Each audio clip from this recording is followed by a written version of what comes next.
Hey everyone, welcome back to Corporate Decoder. Today we're diving into Aethlon Medical's S-1 filing, and let's just say it's a real page turner if you like financial roller coasters and cutting edge health tech that's trying to find its footing. Get ready because there's a lot to unpack here. Before we dive in, if you value clear, no-nonsense analysis of important financial documents, make sure you hit that subscribe button. And hey, if you want to chat more about these filings or get your questions answered, join our Discord community. The link is in the description. Now let's get into it. This is a registration statement, basically the company telling the Securities and Exchange Commission all about why they're selling more stock to the public. It's filed on August 2025, which is pretty recent. It tells us they are offering shares of common stock and also warrants, which are like options to buy more stock later. There's also a part about selling existing shares, so we'll look at that too. So Aethlon Medical is based in Nevada, and they're in the business of medical therapeutics. They're focused on something called the Hemopurifier, which sounds pretty advanced. They say it's designed to fight cancer and really bad viral infections, and even help with organ transplants. They got some interesting results from human studies, with the Hemopurifier being safely used and showing it can remove life-threatening viruses. They also say it can remove harmful particles called exosomes from your blood, which are linked to cancer and infections. The coolest part might be that the FDA actually called the Hemopurifier fitting viruses not covered by current treatments. That's a big deal, Menofava being safely used, and showing it can remove life-threatening viruses not covered by current treatments. That's a big deal. They believe this Hemopurifier could be a major step forward in treating cancer, specifically by getting rid of tiny particles that help tumours grow and spread. They even formed a subsidiary in Australia to start research and eventually sell it there. They did an important study showing their device actually removes these tiny particles called EVs from blood. This gave them the confidence to start phase 1 trials in Australia with cancer patients who aren't responding well to other treatments. They're looking at safety, how many treatments are needed, and the right dosage. The first trial is enrolling about 9 to 18 patients who aren't responding well to other treatments. They're looking at safety, how many treatments are needed, and the right dosage. The first trial is enrolling about 9 to 18 patients. Right now, 3 hospitals in Australia are ready to enrol patients: Royal Adelaide Hospital and Genesis Care North Shore Hospital. As of June 2025, they've already treated 3 people in the first group. They also mentioned that a safety review by an independent board went well, and they got the go-ahead to move to the next group of patients. They're also working on getting a similar trial approved in India, and they've already gotten approval from the Indian regulatory agency. Beyond cancer, they also think the Hemopurifier might help with really dangerous viruses that don't have good treatments yet. They've tested it on patients with HIV and hepatitis C, and frankly, in lab tests, it's shown it can capture a bunch of viruses like Ebola, Zika, and even strains of the flu. They even had an emergency use case in Germany with a patient who had Ebola. This patient was really sick with multiple organ problems, but after 1 treatment with the Hemopurifier, their viral load dropped dramatically, and they made a full recovery. Based on this success, they filed to expand access for treating Ebola patients in the US and Canada. They also looked at using the Hemopurifier for severe COVID-19. They treated 2 patients under emergency use rules and even published a study about it. 1 patient with COVID-19 and lung injury showed improvement after several treatments, with lower levels of those tiny particles in their blood. The second patient also had the virus removed from their blood, but sadly passed away due to how sick they already were. They had a bigger trial planned for COVID-19 in the US, but only managed to treat 1 patient before closing it because there weren't enough. Already showed improvement after several treatments, with lower levels of those tiny particles in their blood.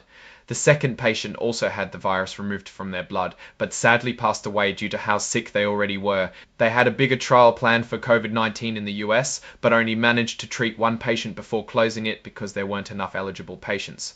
A similar trial in India also had limited success with the patient passing away from their illness, though the Hemopurifier treatment did show a reduction in viral load. Now, for the serious money side of things, all this research and development cost them a lot. For the fiscal year ending March 2025, they spent about $2.2 million. And before that, in 2024, it was over $2.5 million. For just 3 months in 2025, they spent over $500,000 on R&D. That's a huge chunk of their budget, which is typical for a company developing new medical technology, but it means they're burning through cash. They did a small trial in the US at the University of Pittsburgh for head and neck cancer, using their hemopurifier along with a cancer drug called pembrolizumab. They ran it with 2 patients who received a few hemopurifier treatments. Happily, there were no serious side effects related to the device, and they saw a decrease in those tiny particles in 1 patient after treatment. Protecting their inventions is super important for Aethlon. They have a bunch of patents and patent applications around the world for their hemopurifier technology. They have over 32 issued patents and more applications pending. This is crucial for keeping their innovations safe from competitors. They're also relying on things like trade secrets and know-how to stay ahead. Looking at their patents, 1Q1 patent number 9707-333, which is about extracorporeal removal of microvesicular particles, was issued on July 18, 2017. It's owned by them and is set to expire on January 6, 2029, though there's a patent term adjustment that could push it to May 2029. This gives them a good amount of time to capitalize on their technology. They also have a pending international patent application, number PCTUS 2000 AUS-10-1, filed on February 13, 2024, related to removing exosomes, microRNAs, and viral particles. This shows they're actively expanding their patent portfolio globally. Now, the market they're in is tough. The fight against infectious diseases and cancer is incredibly competitive, and getting new treatments approved is expensive and difficult. When their hemopurifier is ready for the market, they'll be up against some pretty big, well-funded companies. They mention Xthera Medical Corporation as a competitor in blood filters. And then there's government regulation, a huge hurdle for any medtech company. The FDA and similar agencies in other countries have strict rules for developing, manufacturing, and selling medical devices. They have to follow quality standards, report any problems, and get approval for changes to their products. Failure to comply can lead to warnings, fines, and even product seizures. Getting FDA approval for a device like the hemopurifier is a long and tough process. They'll likely need something called a pre-market approval, or PMA, which requires a ton of data from lab tests and human clinical trials to prove the device is safe and effective. This review process can take years, and even after approval, they have to keep following all the rules. They're very upfront about the risks of investing in their company. A major theme is their financial situation. They've had significant losses and expect to keep losing money for the foreseeable future. They haven't made any profit yet and have no revenue streams right now. They're worried about having enough cash to last the next 12 months, which is a serious red flag for investors. We have a history of significant operating losses and expect continued losses for the foreseeable future. That's a bold statement to make. They also note that there is substantial doubt about their ability to continue operations for 12 months following their most recent financial statements. This means they might not survive if they can't raise more money. Also, their current offering is on a best efforts basis, meaning the sellers will try their best but aren't obligated to sell a certain amount. Plus, there's no minimum they need to raise for the sale to go through.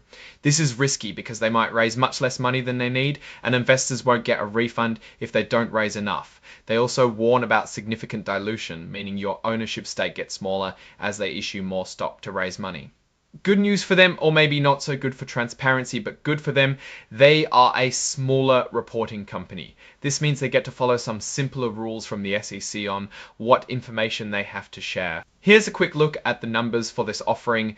The offering section tells us they are selling up to 1.55 million shares from existing stockholders and also offering new shares. They're looking to raise capital, and it's crucial for their operations, clinical trials, and getting their product approved. This covers the resale of up to 1,550,000 shares of common stock that can be bought by exercising what they call inducement warrants. Then there's the part where the company itself is offering its own shares, but they're left a blank for the number, umbo, juwa shares. They're also selling warrants, which are essentially a package deal with the shares, allowing holders to buy more shares later. These warrants are exercisable immediately and last for 5 years. They note that there's no public market for these warrants, so their liquidity will be limited. The company itself intends to use the money from this offering for things like research and development, clinical trials, and just general corporate needs. Pretty standard stuff. This section details who is selling shares. It mentions that the selling stockholders received these inducement warrants earlier. What's important here is that the exercise price for these warrants is $2.99, that the stock was trading at 1.17 on August 18th, 2025. This means the warrants aren't valuable right now, so the sellers are unlikely to exercise them. One of the main selling security holders is Armistice Capital LLC. The details explain that they are the investment manager for another fund, and they have control over the votes and investments. We also see that the percentage of shares they'd own after the offering depends on them selling their shares, and it mentions giving effect to the 4.99% beneficial ownership blockers in the warrants. This again points to how these warrants have limitations on ownership. Now let's talk about dilution. If you buy shares in this offering, your ownership percentage could get smaller really fast. They explain that the price you pay for a share and a warrant might be much higher than the actual value of your share on paper. They estimate that new investors could see an immediate dilution of something like Evaspa share. They also mention that if you exercise your warrants, you might get diluted even more. Looking at their dilution table example, the assumed public offering price is a blank cling. The net tangible book value per share as of June 30, 2025 is also blank. Time. This lack of specific numbers makes it hard to pinpoint the exact dilution impact, but the message is clear: if they sell shares at a certain price, your existing stake gets worth less per share based on their current book value.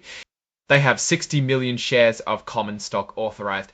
As of August 2025, there were a certain number of shares issued and outstanding, though again a blank. Ixcorton fills that in. This section basically just spells out what common stock means, your voting rights, and how dividends work. Nothing too exciting here.